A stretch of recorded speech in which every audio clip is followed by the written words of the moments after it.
فأنا ناصح لإخواني بالصدع بالحق تبيض وجوههم. السكوت في مسألة الحزبية يضرها، فاصدع بما تؤمر وأعرض عن المشركين.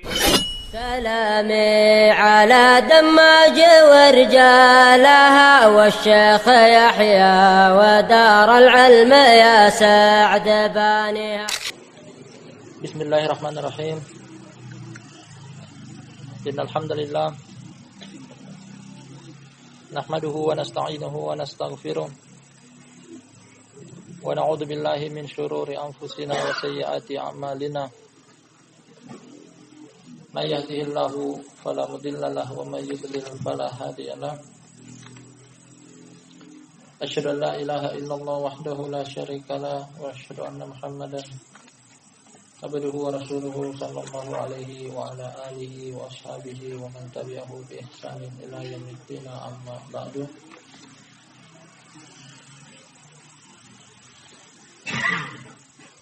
Ikhwan fillah, a'azzani wa a'azzakumullah. Kita akan lanjutkan masih tersisa dari bab yang ke-9 dengan bunyi bab maja'a fi dzabhi li ghairillah, yang datang tentang menyembelih kepada selain Allah. Dari kajian rutinitas kita bainal maghrib wal isya, kitab tauhid.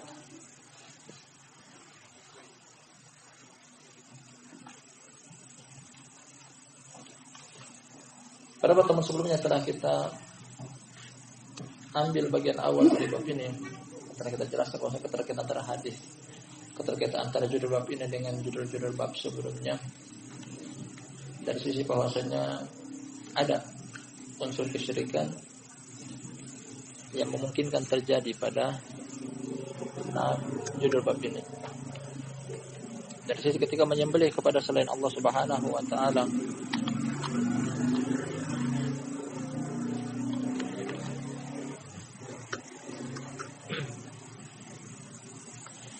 yang kategorinya terlarang ada pada dua tahapan, baik itu haram ataupun syirik.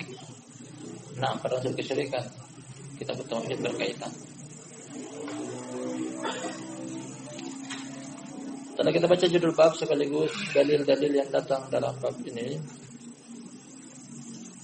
2 ayat serta 2 hadis. Di antara 2 hadisnya satunya riwayat Imam Muslim dan sahih, satunya dhaif. Akan kita kaji pada pertemuan kita malam ini. Kita akan baca masail yang ke-6. Masail yang ke-6.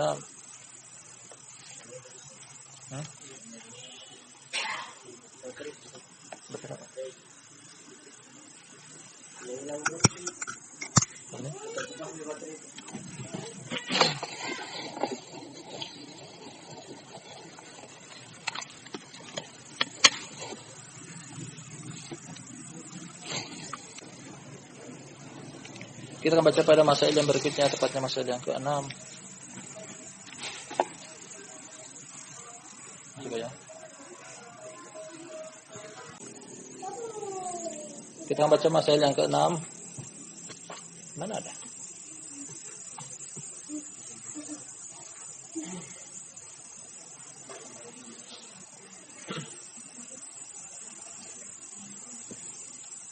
As-sadisatu, kata Syekh Muhammad bin Abdul Wahhab An-Najdi at-Tamimi rahmatullahi alaih,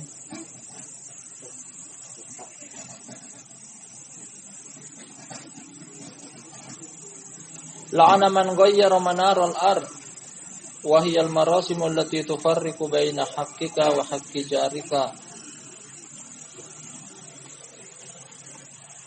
wa tughayyiruha bi taqdimin aw ta'khirin. Masail yang ke-6,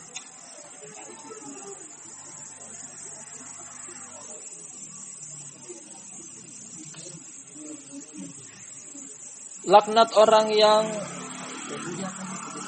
merubah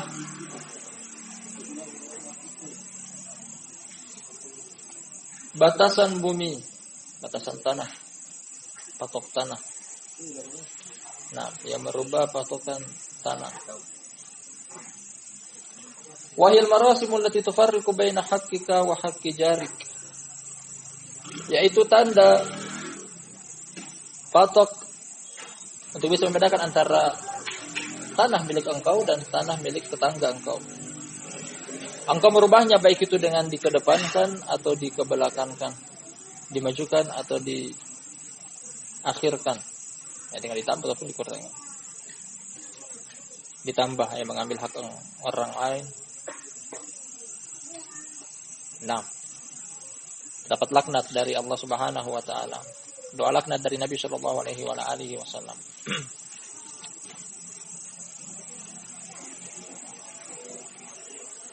Bahkan ancaman lain yang berat juga datang dari Nabi sallallahu alaihi wasallam akan hadis. Nah, hal ini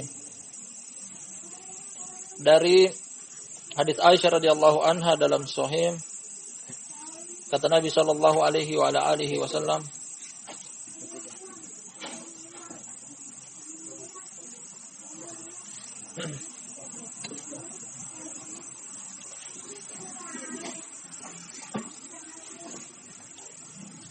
kata Nabi sallallahu alaihi wasallam, "Man dhalama kaidu shibrin minal ard tuwiqahu min sab'i aradin yaumal qiyamah."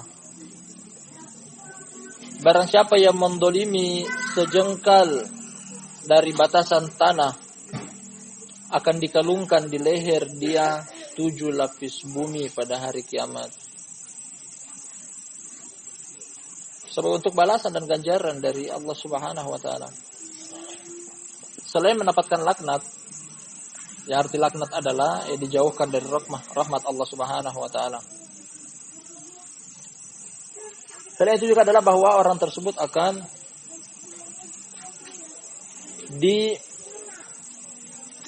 dikalungkan di leher dia pada hari kiamat sebanyak apa yang dia dolimi milik saudaranya dari tanah.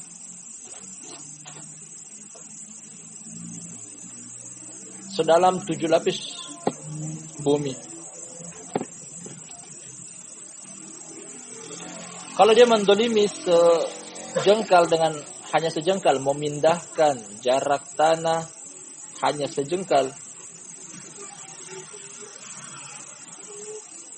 Sejengkal tersebutlah dikali dengan 7 lapis bumi ke bawah. Berapa kubik tanah atau berapa ton tanah yang akan dia pikul di leher dia atau dikalungkan di leher dia pada hari kiamat.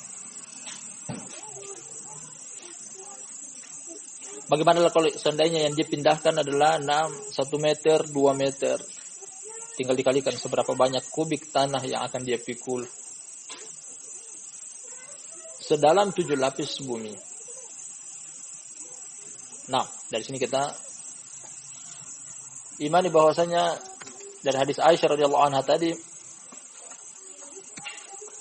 bumi 7 lapis sebagaimana langit pun 7 lapis. Kata Allah Subhanahu wa taala, Allahul ladzi khalaqas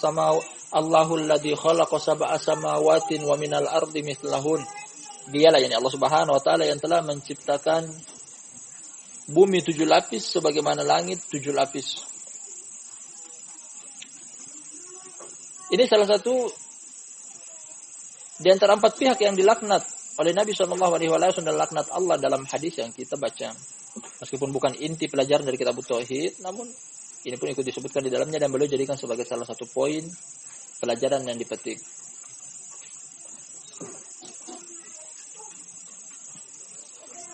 Nah, kita ke masalah yang berikutnya, as-sabi'atu yang ke-7.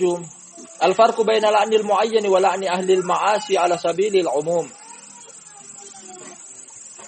Perbedaan antara melaknat orang tertentu dan laknat pelaku maksiat secara umum.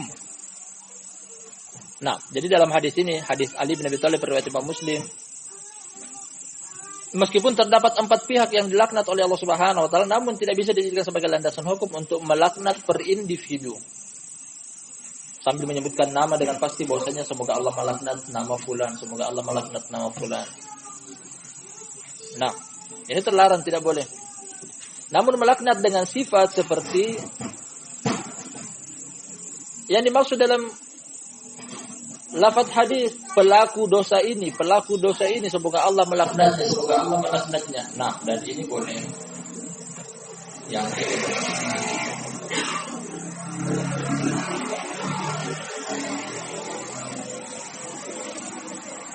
Adapun melaknat dengan nama pasti begitu. Nah, hal ini tidaklah diperbolehkan. Demikian juga datang dari Al-Quran menyebutkan laknat namun dengan sifat fala'natullahi 'alal kafirin, fala'natullahi 'alal zalimin, fala'natullahi 'alal kadzibin. Nah, laknat Allah kepada orang-orang kafir, laknat Allah kepada orang-orang berdusta, laknat Allah kepada orang-orang yang melakukan perbuatan kezaliman.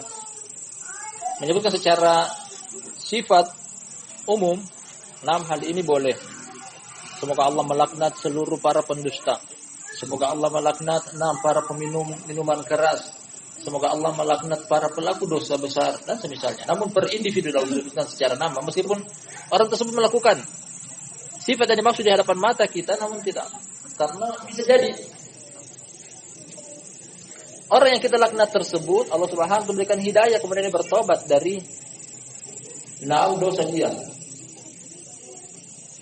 Seperti yang terjadi pada Nabi Shallallahu Alaihi Wasallam, beliau pernah melaknat nama. Kemudian turun perkataan Allah Subhanahu Wa Taala, "Laisa laka minal amri syai'un aw yatuba 'alaihim aw yu'adzibahum fa innahum dzalimun." Nah, ini permasalahan yang akan kita terangkan di depan, bahwasanya melaknat secara individu dengan menyebutkan nama adalah hukum yang terlarang. Adapun melaknat secara sabilil umum yang disebutkan di sini, hukumnya adalah boleh.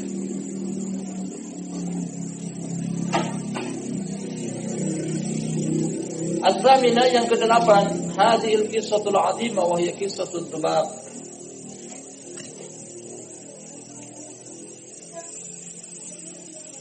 Kisah yang agung ini, yaitu kisah tentang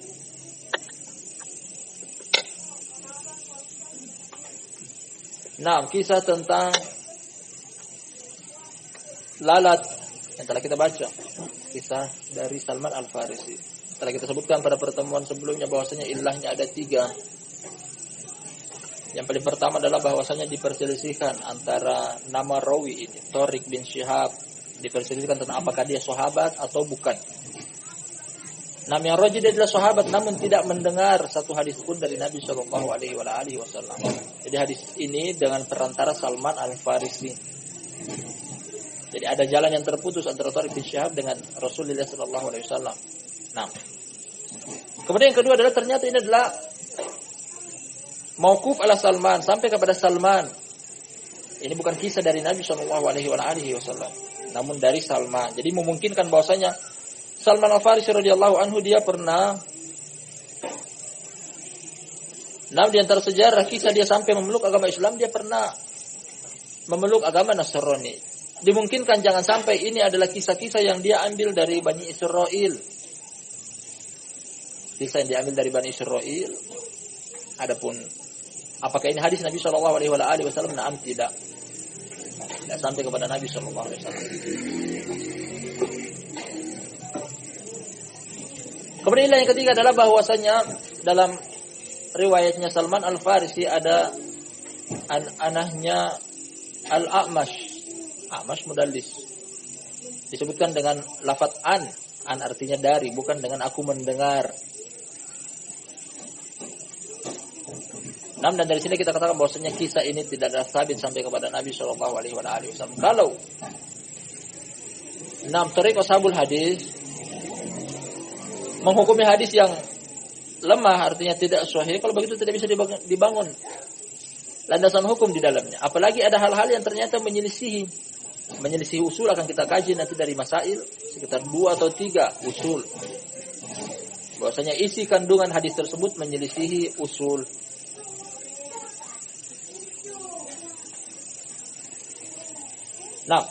Meskipun apa yang boleh sebutkan adalah dari masail yang ke-8 ini, kisah yang agung, yakni kisahnya penyembelihan lalat. Kita bangun di atas hukum asal hadis ini bahwa hadisnya adalah tidak sahih. Kalau begitu tidak bisa dijadikan landasan hukum di dalamnya. Kita kaji apa yang beliau maksudkan sampai pada akhir bab. sampai pada akhir masail.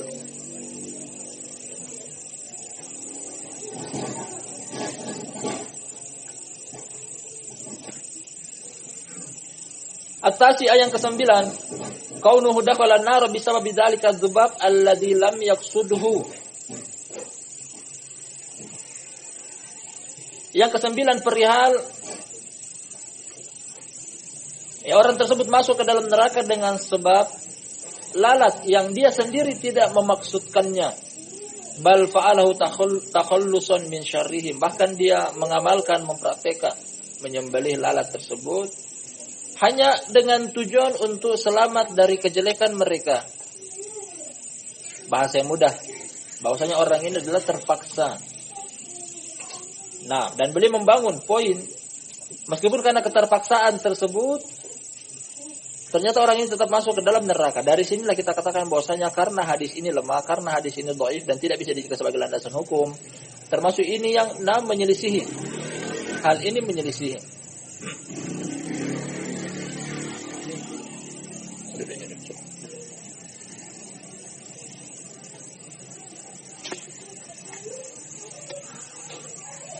Kenapa kita katakan menyelisihi? Nah, bahkan ketika seseorang melakukan hal-hal yang sampai pada tingkatan kekufuran dan dia terpaksa melakukannya, terdesak, diancam dengan sesuatu, dalam Al-Quran kita mendapati bahwasanya ada kelonggaran dan keringanan dari Allah Subhanahu wa taala. Makanya kita katakan bahwasanya poin ini, poin yang ke-9, karena dibangun dari hadis yang lemah, hadis yang tidak sahih, maka tidak bisa dijadikan sebagai landasan hukum. Kita bacakan ayat dari dalam Al-Quranul Karim yang menunjukkan bahwasanya seseorang yang terjerumus ke dalam kekufuran atau kesyirikan dalam keadaan terpaksa, dia terdesak, diancam dengan sesuatu, nah dia boleh untuk mengucapkannya apabila itu adalah hal yang harus dia ucapkan berupa hal-hal kekufuran, kata-kata kekufuran. Kata Allah Subhanahu wa taala, "Man kafara min ba'di imanihi illa man ukriha wa qalbuhu mutmainnun bil iman, walakin man syaraha bil kufri sadran fa alaihi ghadabun minallah." Nah, dan seterusnya al-ayat. Kata Allah Subhanahu wa taala, barang siapa yang kufur setelah keimanannya, tadi ada iman dalam dadanya, kemudian dia kufur. Illa man ukriha wa qalbuhu mutmainnun bil iman, kecuali apabila dia dipaksa, dia diancam dengan salah satu akan kita sebutkan nanti kriteria seseorang tersebut boleh untuk mengucapkan kata-kata kufur dalam hal dia terpaksa. Illa man ukriha wa qalbuhu mutmainnun bil iman, kecuali orang yang terpaksa dan sedangkan dia mendapati dadanya, hatinya, keimanannya tetap ada di dalam dadanya. Walakin man syara bil kufri sadran, akan tetapi orang-orang yang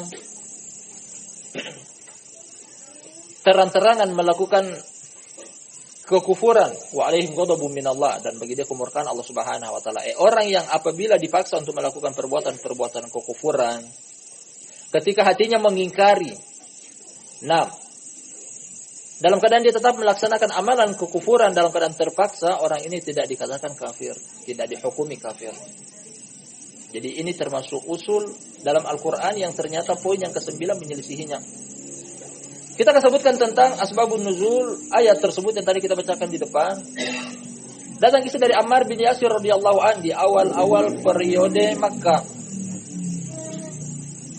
Ketika masuk dalam agama Islam, orang-orang yang lemah dari kalangan budak, nah, dari kalangan maula, budak yang dimerdekakan, yang tidak memiliki kekuatan di kota Makkah. Mereka tertindas, teraniaya, didolimi oleh para pembesar dari pemuka kaum Quraisy.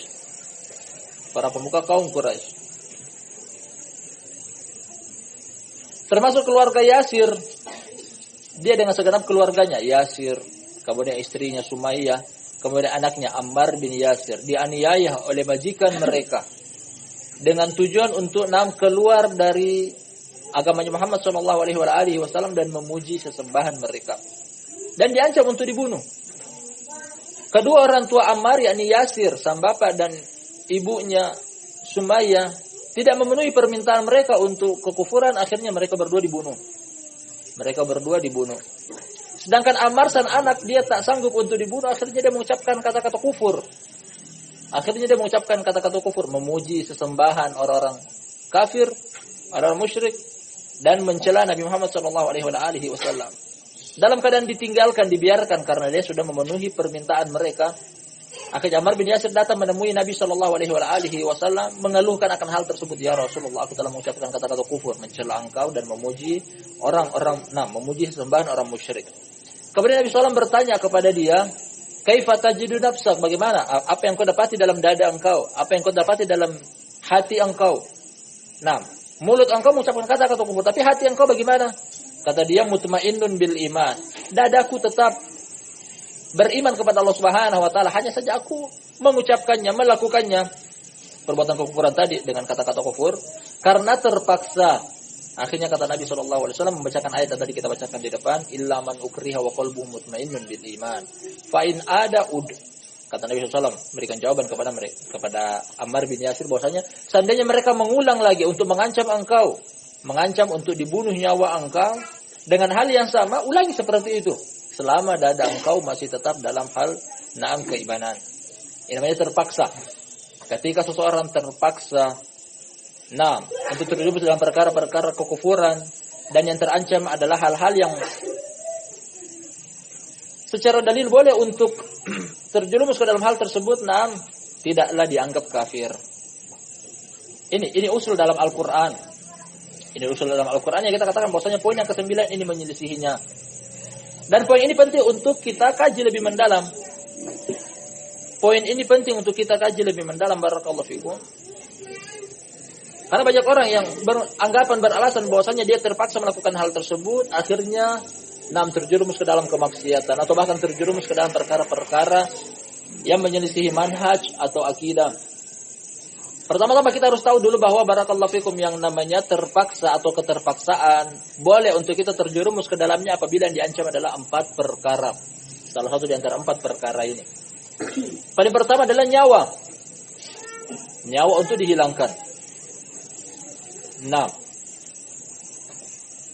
Kita akan terangkan secara menyeluruh nanti setelah menyebutkan tentang 4 alasan ini. Yang kedua adalah keluarga. Nyawa kita atau nyawa keluarga kita diancam. Harus engkau melakukan perbuatan-perbuatan kekufuran, kalau tidak engkau akan dibunuh. Ketika nyawa yang terancam termasuk hal yang diberikan kelonggaran. Yang kedua adalah keluarga. Mungkin nyawa dia tidak, tapi nyawa anggota keluarga dia yang diancam. Engkau harus melakukan perbuatan kekufuran, kalau tidak anak engkau akan kami bunuh, istri engkau akan kami bunuh. Kemudian yang ketiga adalah harta. Ini pun termasuk dijadikan oleh para ulama 6 hal-hal yang boleh untuk kelonggaran di dalamnya. Namun dengan catatan bahwasanya yang dia rampas adalah seluruh hartanya, bukan cuma sebagian. Kalau sebagian yang diancam, kemudian sebagian yang lain masih ada, tidak boleh terjerumus ke dalam kemaksiatan atau kekufuran. Diancam untuk dirampas hartanya seluruhnya tanpa terkecuali. Kemudian yang keempat adalah akal pikiran dia. Ya, diancam kalau engkau tidak melakukan hal ini, aku akan membuat engkau menjadi gila, hilang akal pikiran. Sebagian lagi mereka menambahkan ada 2 hal, namun ini berselisihkan padanya. Di antara adalah dipenjara. Kalau engkau tidak melakukan hal ini, aku akan penjarakan engkau. Ini perlu perincian. Karena kalau masalah penjara sendiri kita lihat dari sisi individu yang diancam tersebut. Apabila dia adalah tulang punggung keluarga, ketika dia dipenjara, kemudian ada orang-orang di bawah tanggung jawabnya dia akan terlantar. Ini termasuk udzur. Termasuk alasan boleh dia untuk terjerumus ke dalam perkara kemaksiatan. Kemudian memenuhi ancaman yang diancam tersebut. Namun apabila dia bukan tulang punggung keluarga, artinya seandainya pun dia masuk penjara dengan ancaman penjara, kemudian keluarganya masih ada yang menanggunginya, ini tidak boleh dia tanazul di dalamnya. Karena masih ada menanggung urusan keluarga dia.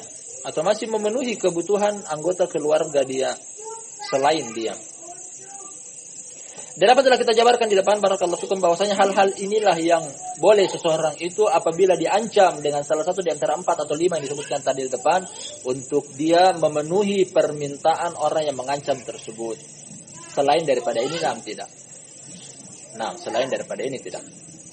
Artinya misalnya seseorang diancam, engkau harus melaksanakan 6 perkara-perkara kekufuran, kalau tidak aku akan pukul engkau. Cuma sekadar pemukulan tidak termasuk. Nah, pukul mungkin sekali 2 kali akan hilang. Setelah itu yang namanya rasa sakitnya berlanjut lagi kepada hidup yang normal. Tapi apabila yang diancam adalah nyawa, entah itu nyawa dia sendiri atau nyawa anggota keluarganya, istri dan anaknya, atau yang diancam adalah akan dirampas hartanya seluruhnya, atau yang diancam adalah akal pikiran dia, akan dihilangkan akal pikiran dia, atau yang diancam akan dipenjara apabila dia adalah tulang punggung keluarga, hal ini boleh untuk dia tanazul di dalamnya. Boleh untuk dia memenuhi permintaan tersebut dan intinya hatinya mutmainnun bil iman. Yang penting adalah hatinya tetap meyakini tentang keimanan dan tidak ikut kufur.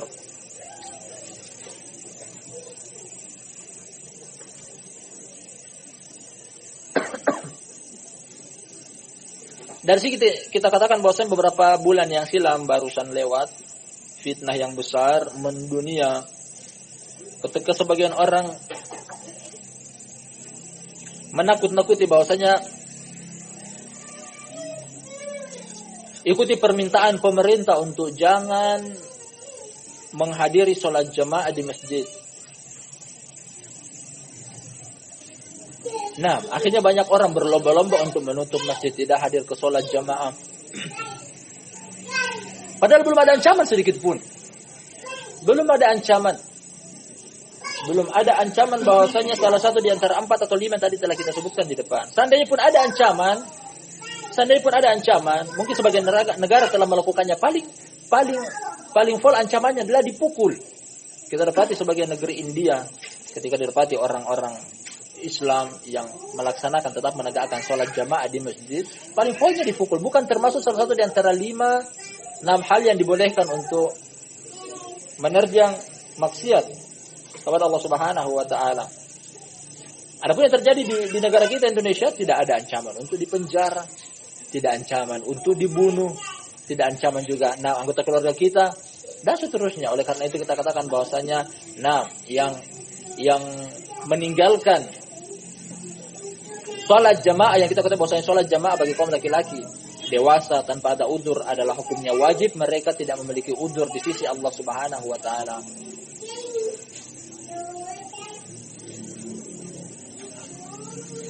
Ini berkaitan dengan poin yang ke-9 bahwa apa telah kita jabarkan di depan.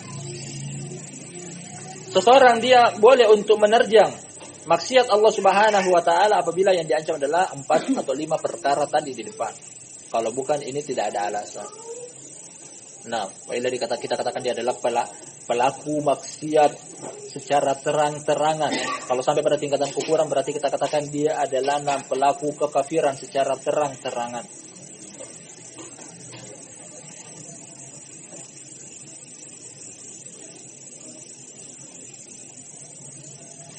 Dari sini kita katakan bahwasanya boleh ketika ada ancaman dengan yang terancam salah satu di antara 4 atau 5 hal di depan, boleh orang tersebut untuk tanazul dalam syariat Allah Subhanahu wa taala.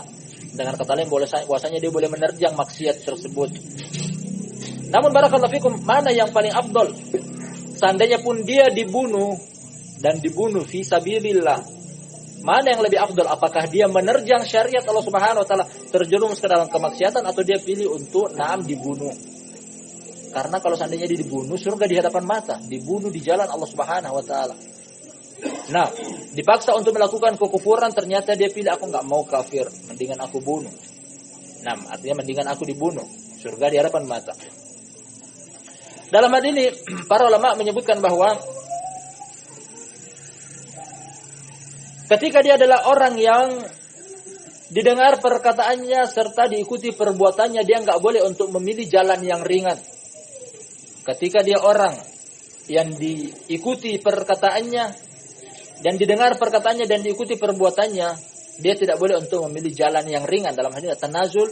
Dia harus memilih jalan yang azam, bertekad bulat untuk lebih baik dibunuh. Karena kenapa? Karena dia adalah orang yang difigurkan, yang ditokohkan di hadapan umat, yang apabila dia terjerumus ke dalam maksiat, umat lain akan ikut sesat bersama dia. Seperti yang terjadi pada kisah Imam Ahmad rahmatullahi alaih. Ketika terjadi fitnah tentang al-qaul bi khalqil Quran, fitnah yang merajalela yang diwajibkan dan diharuskan oleh khalifah bagi kaum muslimin di zaman tersebut untuk berakidah dengannya, baik itu kalangan ulama ataupun kalangan umat biasa, untuk berpendapat, untuk berakidah dan keyakinan bahwasanya Al-Quran adalah bukan perkataan Allah tapi makhluk. Nah, seluruh ulama ketika itu tanazul, karena diancam, ada yang dibunuh, sudah terjadi, ada yang dipenjara, ada yang lari, ada yang sempat dipenjara.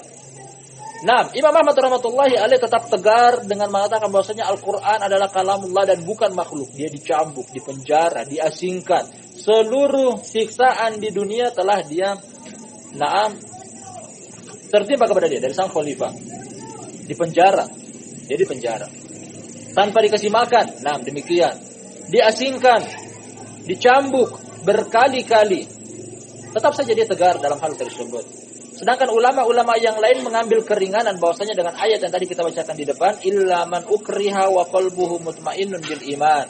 Terdapat keringanan, mereka dapatkan keringanan dari Allah Subhanahu wa taala dalam ayat tersebut sebagaimana kisah dari Ammar bin Yasir. Namun Imam Ahmad tampil seorang diri di antara ratusan ulama yang ada di zaman tersebut, dan inilah yang sahih, inilah yang tepat. Karena kisah dia jadikan sebagai panutan dan suri tauladan bahwasanya ketika ada fitnah yang merajalela, orang yang difigurkan di hadapan umat, yang ditokohkan di hadapan masyarakat, hendaknya tidak tanazul. Karena seandainya kalau dia mengatakan bahwasanya Al-Quran adalah makhluk dan bukan kalamullah, niscaya agama ini akan hilang. Nah, al-haq tidak akan ada. Karena dia tampil di hadapan umat mengatakan bahwasanya tetap tegar dengan siksaan apapun yang menimpa dia. Akhirnya Allah Subhanahu wa taala menolong agama ini. Maka Imam Ali bin al-Madini, gurunya Imam Bukhari rahmatullahi alaih, memuji Imam Ahmad dengan perkataan dia, innallaha nasara hadzal din birrajulain shalihain. Allah Subhanahu wa taala menolong agama ini dengan perantara dua orang soleh. Bi Abi Bakrin fi zamanir riddah wa bi Imam Ahmad fi zamanil mihnah. Allah menolong Abu Bakar ketika zaman bangsa Arab murtad besar-besaran, ketika Nabi sallallahu alaihi wasallam meninggal dunia. Dan Allah menolong agama ini dengan perantara Imam Ahmad di zaman mihna, ujian tentang al-qaul bi khalqil Quran. Kalau bukan dari kalangan ulama, kalau bukan dari kalangan alim yang tidak didengar perkataannya, tidak juga diikuti perbuatannya, boleh untuk memilih pendapat yang ringan tadi. Keringanan dan kelonggaran dari Allah Subhanahu wa taala untuk mengucapkan kata-kata kufur dan hatinya yang penting mutmainnun bil iman. Kalau dia dari kalangan alim ulama, nah, inilah apa yang telah kita sebutkan di depan.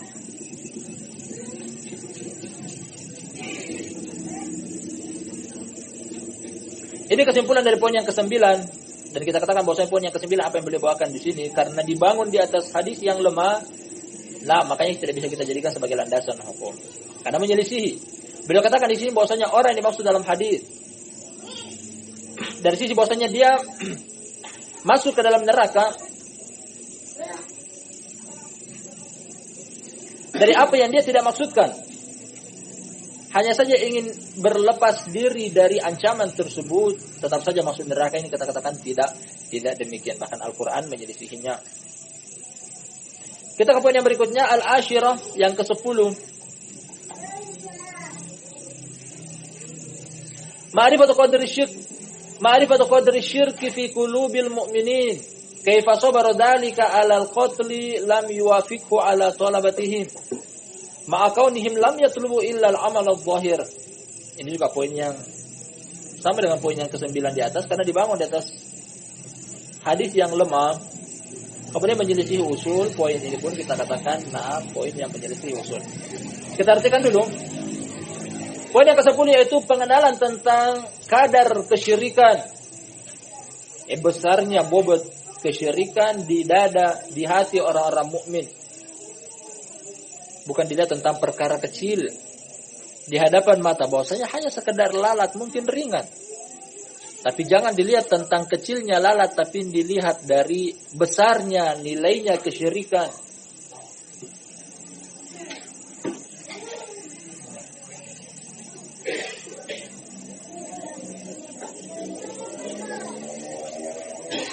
Berlanjutkan lagi, kaifa sabara dzalika 'ala al-qatli wa lam yuwafiqhum 'ala talabihim. Bagaimana dia bersabar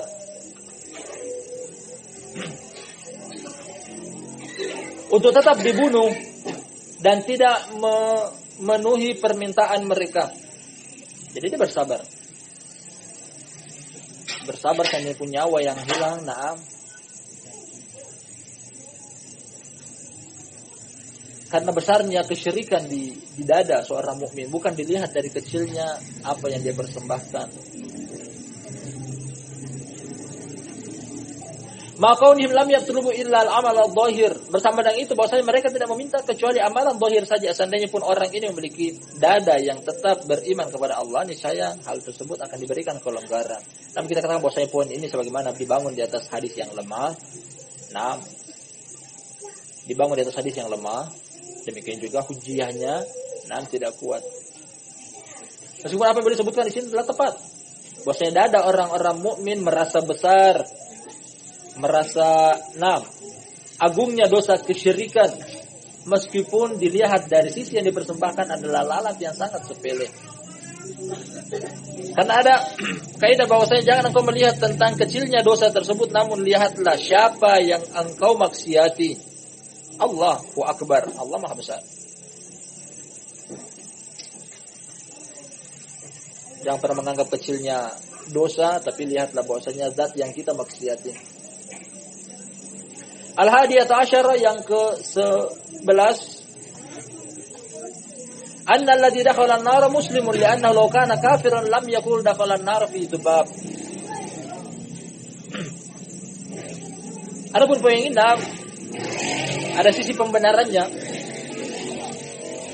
Namun kita lihat dari jalan hadis yang lain seperti perkataan Nabi sallallahu alaihi wasallam hadis Abu Hurairah radhiyallahu an, dakhalatil mar'atu fi hirrah.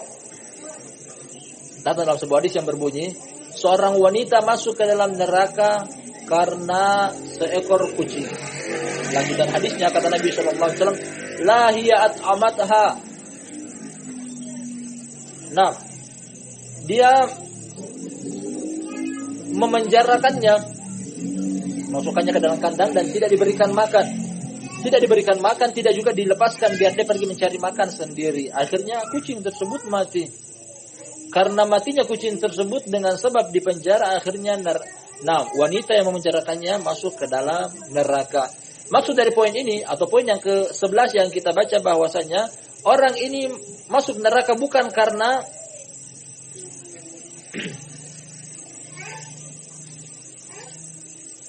tadinya dia adalah seorang muslim. Jadi yang masukkan dia ke dalam ini adalah karena kekafiran.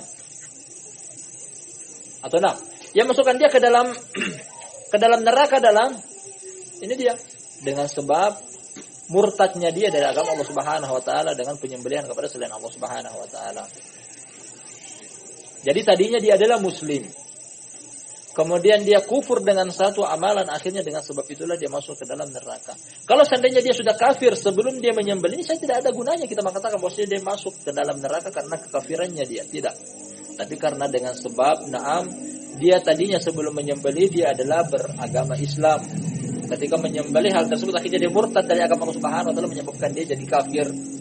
Sama dengan kisah tadi kita baca dari hadis Abu Hurairah tentang seorang wanita yang masuk ke dalam neraka dikarenakan seekor kucing.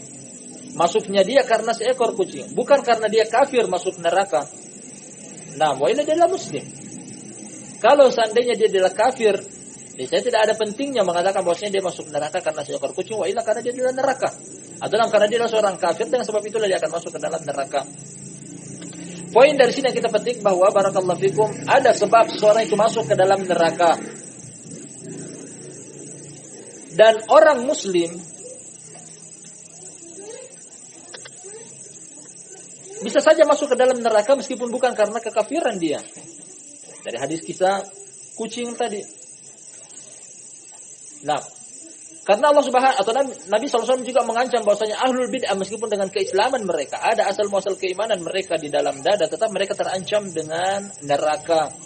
Intinya maksiat yang memasukkan seseorang ke dalam neraka. Kalau maksiatnya sampai pada tingkatan kekufuran dan kesyirikan, dia akan kekal. Kalau kemaksiatannya dibawa kesyirikan, baik itu bid'ah ataupun dosa-dosa besar, dia akan dicelupkan ke dalam neraka. Dengan keislamannya dia, namun dia akan keluar karena keimanan dia yang di dalam dada dia akan mengantarkan dia ke dalam surga. Di poin ini mengajarkan kita sekali lagi bahwasanya bisa jadi orang muslim itu masuk ke dalam neraka. Bisa jadi orang muslim masuk ke dalam neraka apabila pantas. Dosa dia tersebut pantas untuk dicelupkan ke dalam neraka. Atsaniyat asyara yang ke-12, fi syahidun lil hadis sahih, al jannatu aqrabu ila ahadikum min syirraki na'lihi wan naru mislu dzalik. Masalah yang ke-12, dalam kisah ini juga terdapat maksud lain dari hadis bahwasanya surga dekat kepada salah seorang di antara kalian, lebih dekat daripada tali sendalnya. Neraka pun demikian. Ini mengajarkan kepada kita bahwasanya surga itu dekat, neraka itu dekat. Dengan kata lain bahwasanya begitu mudahnya seseorang itu masuk ke dalam neraka karena satu amalan, sebagaimana juga mudah untuk masuk ke dalam surga karena satu amalan. Memberikan kepada kita bahwasanya jangan pernah menyepelekan amalan. Baik dan buruknya. Jangan pernah menganggap kecil amalan kebaikan karena mungkin kecil di mata kita, besar di mata Allah. Jangan pernah meremehkan satu dosa kecil karena mungkin kecil di mata kita, besar di mata Allah Subhanahu wa taala. Jangan pernah menyengaja untuk melakukan satu dosa. Bagaimana seandainya kita melakukan satu dosa yang kita anggap kecil tersebut, kemudian Allah wafatkan kita seketika setelah mengamalkan satu dosa tersebut, belum sempat taubat, akhirnya masuk ke dalam neraka. Ini inti dari poin yang ke-12. Dan jangan juga pernah meremehkan yang namanya amalan, sekecil apapun itu. Bisa jadi karena kita mengamalkan satu amalan yang kecil di mata kita, tapi besar di hadapan Allah Subhanahu wa taala dari sisi pahala dan ganjarannya. Kemudian Allah wafatkan kita setelah seketika mengamalkan amalan kebaikan tersebut. Amalan itu menjadi saksi kepada kita sebagai akhir hayat hidup kita. Kita mengamalkan amalan kebaikan. Poin ini menerangkan kepada kita bahwasanya surga dan neraka sangatlah dekat. Apa yang membuat dekat seseorang dengan surga serta apa yang membuat seseorang dekat dengan neraka? Amalan. Orang ini tadinya muslim. Kalau kita ambil dari sisi hadis ini sudah sahih. Orang ini tadinya muslim. Bukan karena kekafiran dia masuk neraka. Tadinya muslim, kemudian dia menyepelekan yang namanya menyembelih menyembelih lalat. Dia menyepelekannya, ternyata mencampuri dia masuk ke dalam neraka. Atau dengan kisah yang lain yang kita jadikan sebagai kisah yang sahih, menyepelekan tentang kucing dari hadisnya Abu Hurairah tadi. As-salisat asyara yang terakhir yang ke-13, ma'rifatu anna amalil qalbi huwal maqsudul a'zam hatta inda abadatil awthan. Pengenalan bahwasanya amalan hati adalah maksud tertinggi. Jadi para ulama memakai bahwasanya amalan ada 3, amalan hati, amalan lisan, amalan anggota tubuh. Namun di antara 3 amalan ini yang paling menentukan adalah amalan hati. Karena seseorang mungkin dia sholat, seseorang mungkin dia puasa, zakat, haji dari amalan-amalan zahir yang kita lihat, tapi ternyata dalam dadanya dia menyembunyikan kekafiran. Tidak bermanfaat. Tidak bermanfaat amalan zahir tersebut. Jadi intinya adalah apa yang di hati. Dari sini juga Imam Ibnu Qayyim rahmatullahi alaihi menyebutkan bahwasanya amalan hati lebih berat. Amalan hati lebih berat untuk diamalkan karena hati itu berbolak-balik. Allah Subhanahu wa taala membolak-balik hati seseorang di jari jemari dia. Adapun amalan yang mungkin amalan anggota tubuh sangat ringan. Masing-masing kita mampu untuk mengambil air wudu, salat 2 rakaat, 4 rakaat, 10 rakaat, 11 rakaat. Hal yang ringan mungkin kita lakukan. Tapi amalan hati ini sangat berat. Terkadang hal-hal yang berkaitan dengan amalan hati begitu berat untuk kita konsistensikannya di dalam keseharian kita. Sebagian orang dia telah mengamalkan amalan apa yang diperintahkan oleh Allah Subhanahu wa taala, tapi dia menganggap bahwasanya kenapa rezekiku begini-begini saja. Sedangkan orang kafir yang hari-hari bermaksiat kepada Allah tapi diberikan rezeki oleh Allah Subhanahu wa taala melimpah. Hati mulai bertanya-tanya, kenapa? Ada apa dengan aku? Ada apa dengan syariat? Nah, amalan hati yang bermain. Sebagai lagi mereka bertanya dalam hati mereka, kenapa gerangan ketika kita membatalkan wudhu kita dengan mohon maaf buang angin? Kenapa ketika perintah untuk wudhu ulang tidak membersihkan tempat yang keluar buang angin? Tapi berkaitan dengan anggota wudhu yang lainnya. Yang bertanya hati, kenapa demikian? Amalan hati lebih berat daripada sekadar amalan anggota tubuh. Dan keterkaitan dengan poin ini yang kita baca tadi di depan, bahwasanya orang ini yang diamalkan adalah amalan hati. Kalau kita giring tentang hadis yang sahih tadi di depan, bahwasanya orang ini karena hati dia yang kufur, adapun amalan dia mungkin dia menganggap sepele. Nah, mungkin dia menganggap sepele di hadapan mata dia, tapi hatinya yang kufur. Ini yang beliau anggap adalah amalan yang berat. Allah Ta'ala alam bisawab. Ini telah kita selesaikan dari bab yang ke-9, judul bab, kemudian 6 beserta masailnya. Insyaallah pada pertemuan berikutnya kita akan ambil judul bab yang baru. Kita tutup dengan doa kafaratul majlis. Subhanakallahumma wa bihamdika asyhadu an la ilaha illa anta astaghfiruka wa atubu ilaik.